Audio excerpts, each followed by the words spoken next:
मालिकेच्या पुढील काही येणाऱ्या भागांचे अपडेट जाणून घेऊया आपल्या या व्हिडिओमध्ये. चला तर मग प्रेक्षकांनो सुरुवात करूया आपल्या व्हिडिओला. तर आता आपण इथे पाहणार की कशा पद्धतीने आता अमृताला सत्य सांगण्याची परिस्थिती आता सावली ही तिलोत्तमासमोर मांडणार. आता नेमकं काय घडतं हे बघूया. तर डॉक्टर आता म्हणत असतात की आता म्हणजे खरं बघायला गेलं तर तुमच्या पेशंटची अवस्था मानसिकरित्या थाऱ्यावरती नसली तरीसुद्धा शारीरिकरित्या ते अगदी व्यवस्थित आहेत. त्यामुळे आपण त्यांना डिस्चार्ज देऊ शकतो.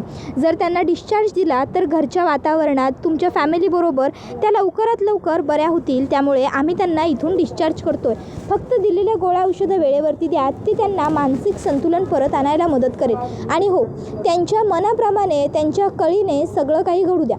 त्यानंतर मग आता इकडे अमृताला घेऊन राजकुमार आणि तिलोत्तमा घरी आलेले असतात. आता घरी आल्यानंतर मग लगेचच आता तिलोत्तमा अमृताला म्हणते, ये अमृता, बाळ घरात ये. अमृता म्हणते, आई अहो असं काय करताय? मी माझ्या बाळाला घेऊन पहिल्यांदा घरात येणार आहे ना. मग घरातलं एवढं वातावरण शांत शांत, घरात सगळा शुकशुकाट, याला काय अर्थ आहे? घरात छान जल्लोष झाला पाहिजे ना. त्याबरोबर मग तिलोत्तमाच्या डोळ्यात अश्रू असतात. पण तिलोत्तमा स्वतःला सावरत म्हणते, हो बाळा बरोबर आहे तुझं, पण काय आहे ना, आत्ताच तू नुकतीच दवाखान्यातनं आलीस आणि तुझी तब्येतसुद्धा एवढे दिवस बरी नव्हती ना, म्हणून कुठल्याही पद्धतीचा जल्लोष इतक्यात केला नाही आहे. आता तुला बरं वाटू लागलं की त्यानंतर मग तुला जे जे हवं ना ते सगळं करू.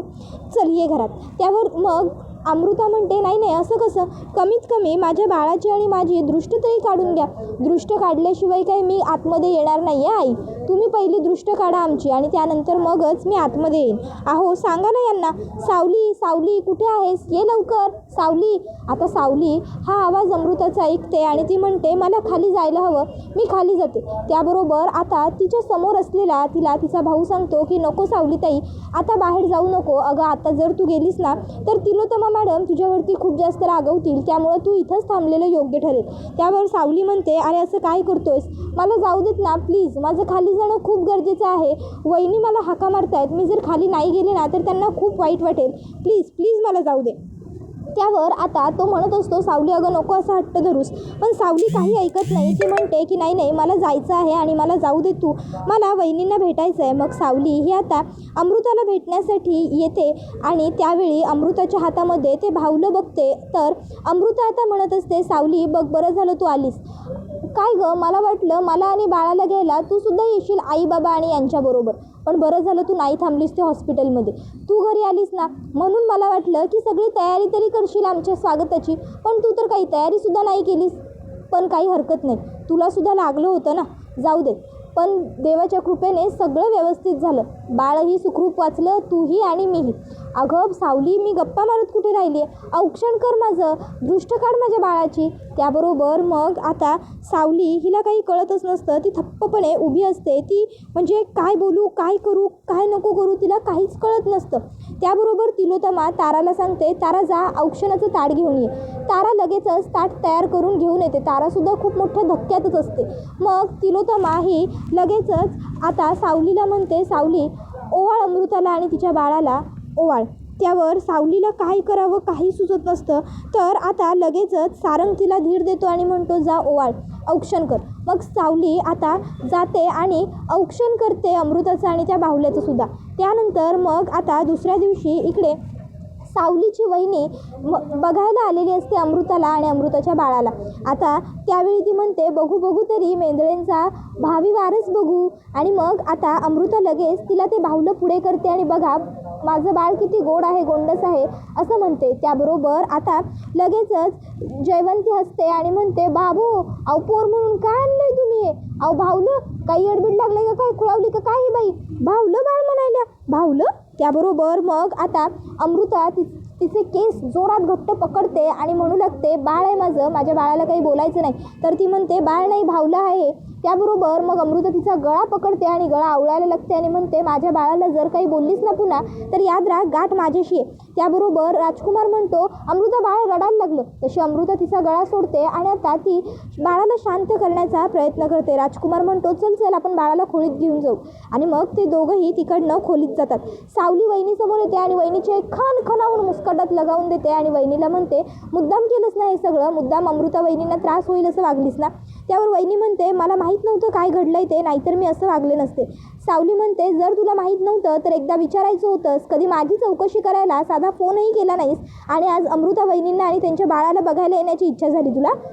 तुला वाटतं की मला हे सगळं तू सहज केलंयस हे पटेल म्हणून. त्यावर मग आता जयवंती म्हणते की मला माफ कर, माझं चुकलं आणि विसरू नकोस मी तुझ्यापेक्षा मोठी आहे नात्यानं मोठ्या वहिनीवर हा असा हात उगारला जातो का. सावली म्हणते मोठी वहिनी आणि तू कधी वागवलंयस का मला नंदेसारखं? कधी वागलीस माझ्याबरोबर चांगलं?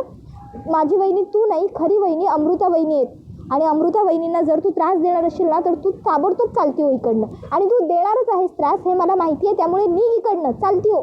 त्याबरोबर आता ती जायला मागे फिरते, इतक्यात मागे आता तिलोत्तमा येते आणि तिलोत्तमासुद्धा आता जयवंतीला म्हणते पुन्हा या घरात कधीही न येण्याचे उपकार करा आम्हा मेंढळे कुटुंबियांवर, समजलं?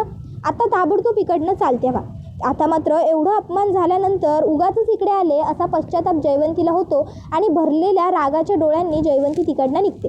तर इकडे आता खोलीत अमृता ही बसलेली असते आणि त्यावेळी राजकुमारला ती म्हणत असते अहो मी काय म्हणते आपण ना बाळाचं आपल्या सगळं अगदी थाटामाटात छान करूया. आपल्या मेंढळे कुटुंबातलं पहिलं बाळ आहे, सगळ्यांना आनंद झाला आपल्याला ते कळलं पाहिजे. आपण ना आपल्या बाळाच्या 5वीला लॅपटॉप फाईल्स ह्या अशा गोष्टी पुजू, वह्या पेन. त्याबरोबर राजकुमार म्हणतो का, त्यावरती म्हणते अहो असं काय करताय, आपल्या मेंढळ्यांचा व्यवसाय हाच तर मेन पाया आहे, मग आपल्या बाळाने सुद्धा तेच करायला हवं ना.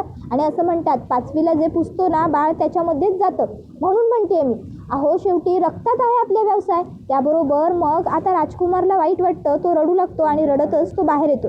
त्याबरोबर सगळ्यांना कळतं नक्कीच काहीतरी गडबड आहे, सगळे राजकुमारला सावरतच असतात. इतक्यात अमृता तिकडे येते. अमृता म्हणते बघा नाही अहो मी यांना एवढं सांगत होते बाळाची 5वी कशी करायची, पुढे बारसं कसं करायचं तेही सांगणार होते आणि हे असे इकडनं बाहेर निघून आले. यांना ना काही रसच नाही बाई मी काय बोलते काय सांगते हे ऐकण्यामध्ये, हे असं का वागतायत मला काहीच कळत नाही. आई यांचं सोडा, पण मी आधीच सांगते मला माझ्या बाळाचं सगळं अगदी छान सादर संगीत करायचं आहे. माझ्या बाळाची 5वी, माझ्या बाळाचं बारसं सगळं थाटामाटात पार पडलं पाहिजे आई. त्याबरोबर लगेचच आता तिलोत्तमा म्हणते हो हो गा अमृता हो, सगळं छान करू आपण, तुझ्या बाळाचं सगळं थाटामाटात करू, मस्त करू सगळं, काळजी नको करूस तू, तुला जे जे हवं आहे आणि जसं हवं आहे ना तसं करू.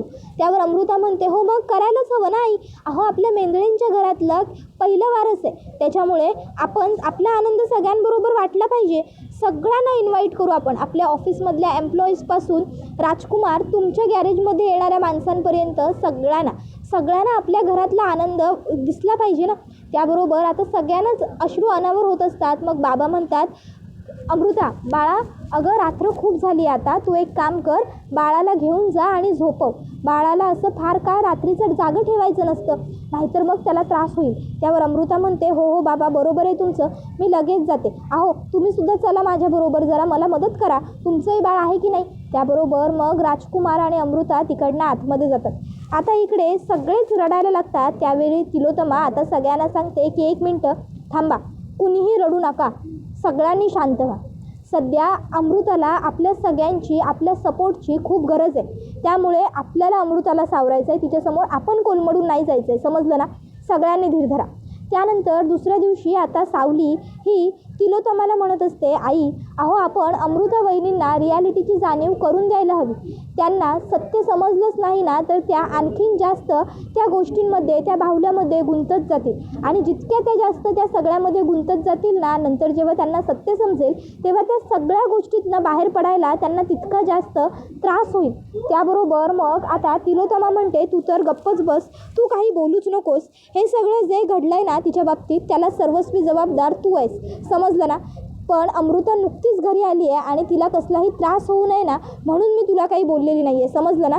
तू त्याचा गैरफायदा घेऊ नकोस आणि माझ्या समोर तर बिलकुल येऊ नकोस. सावली म्हणते आई अहो हे काय बोलताय, मी केलं असं सगळं असं कसं म्हणू शकता तुम्ही. त्यावर आई म्हणते मग काय म्हणू सांग ना, तुझ्यामुळेच झालं ना हे सगळं, तू अमृताला घेऊनच गेली नसतीस तर हे सगळं घडलंच नसतं सावली, तुझ्यामुळे झालं हे सगळं, तू जबाबदार आहेस ह्या सर्व गोष्टींना. एवढं बोलून तिलोत्तमा ही तिकडनं चाललेली असते. सावली तिलोत्तमाला म्हणते आई प्लीज नका या नसत्या गोष्टीचं खापर माझ्या डोक्यावर फोडू, यातलं काहीही मी मुद्दाम किंवा जाणून बुजून केलेलं नाही आहे. जे काही घडलं ते अनवधानाने घडलं, जो घडला तो अपघात होता, त्यावर तिलोत्तमा म्हणते, हा अपघात तू टाळू शकली असतीस सावली. जर तू तिला म्हणाली असतीस की नको जाऊया आपण बाहेर, आपण घरीच थांबूया, तर हे सगळं घडलं नसतं. समजलं ना? आता मग मात्र हे ऐकून सावलीला खूपच वाईट वाटलेलं असतं. त्यानंतर मग आता सावली ही रूममध्ये बसून रडते. सावली म्हणत असते, नेहमी माझ्या बाबतीतच असं का घडतं? मी काहीतरी चांगलं करायला जाते आणि वाईट कसं होतं?